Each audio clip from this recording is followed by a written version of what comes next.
এনেকে তিতাবৰৰ পুৰণা 10খন গাঁও গোলাঘাট জিলাত আহিলে সমষ্টি গোলাঘাট কিন্তু ৰেভিনিউ সাৰ্কেল এতিয়াও তিতাবৰৰ লগত সংলগ্ন হৈ আছে সেই তাৰ পৰিপ্ৰেক্ষিতত ডিসি সকলক আমি এটা নিৰ্দেশ দিছো যে ৰেভিনিউ সাৰ্কেল আৰু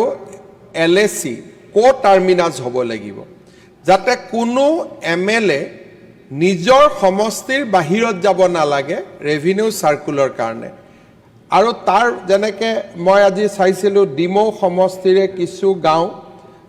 জড়িত হৈ আছে চৰাইদেউ জিলাত কিন্তু ডিমৌ পৰে শিৱসাগৰ জিলাত আজিৰ পৰা আমাৰ ডিসি সকলে এই এক্সাৰসাইজটো কৰিব আমি কটো ৰেভিনিউ সাৰ্কুল উদ্ৰ নকৰো কৰবাত যদি তিনটা আছে তিনটাই থাকিব দুটা আছে দুটাই থাকিব মাত্ৰ গাঁওবিলাক ট্ৰান্সফাৰ হ'ব এক মিনিট মুখ্যমন্ত্ৰীয়ে কথা কৈ থাকিলে ইউজুৱেলি মানুহে মাজত মাত নিদিয়ে তাৰ পিছত এতিয়া তাৰ পৰিপ্ৰেক্ষিতত আপোনালোকৰ যদি কিবা বক্তব্য থাকে আপোনালোকে ডিসি সকলকো দিব আৰু যিকেটা সমষ্টিত এটাও ৰেভিনিউ সাৰ্কুল নাই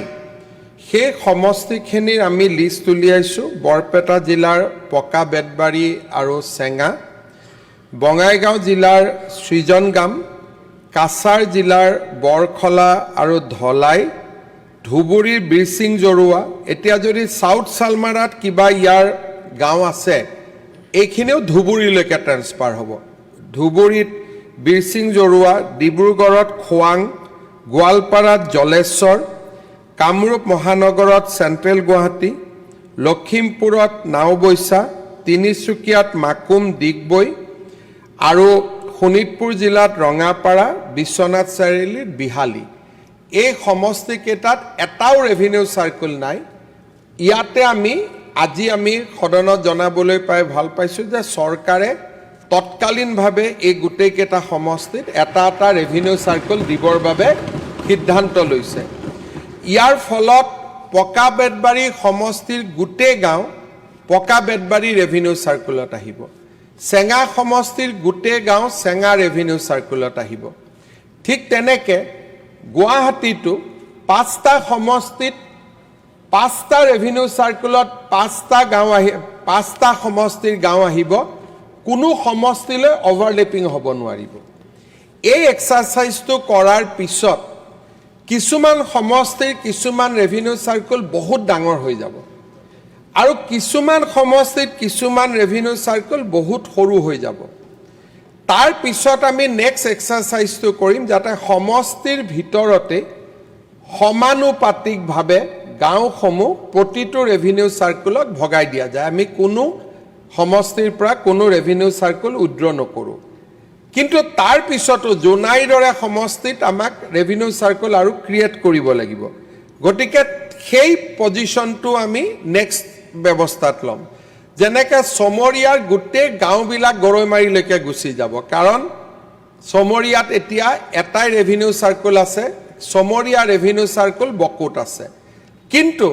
পৰৱৰ্তী সময়ত গৰৈমাৰীৰ লগতে আমি সোণতলিটো এটা ৰেভিনিউ সাৰ্কুল ক্ৰিয়েট কৰি দিম যাতে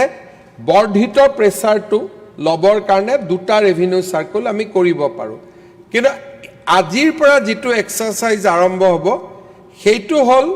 নিজৰ সমষ্টিত থকা ৰেভিনিউ সাৰ্কুলত গাঁওসমূহ এটেচ কৰা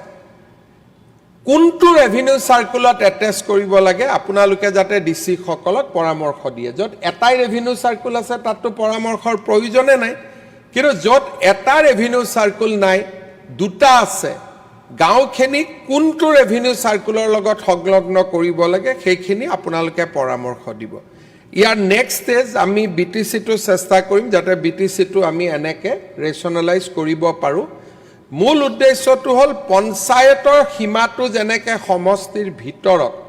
তেনেকে ৰেভিনিউ ভিলেজো এতিয়া সমষ্টিৰ ভিতৰত হ'ব যাতে সমষ্টিৰ বাহিৰৰ সাৰ্কুল অফিচাৰৰ তাতে সমষ্টিৰ মানুহ বা সমষ্টিৰ বিধায়ক যাব নালাগে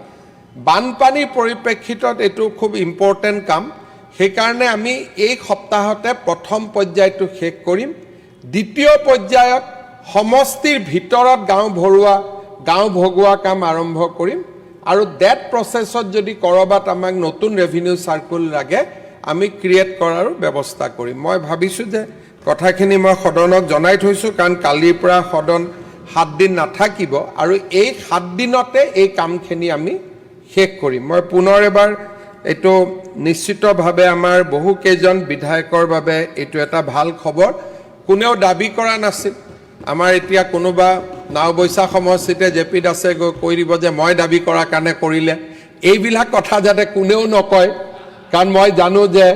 আমি কৰি দিয়া কামবিলাক পিছত কোনোবাই কয় যে ৰাইজে দাবী কৰিছিল বহুত জায়গাত মই ইমান দিন ৰাজনীতিত থাকো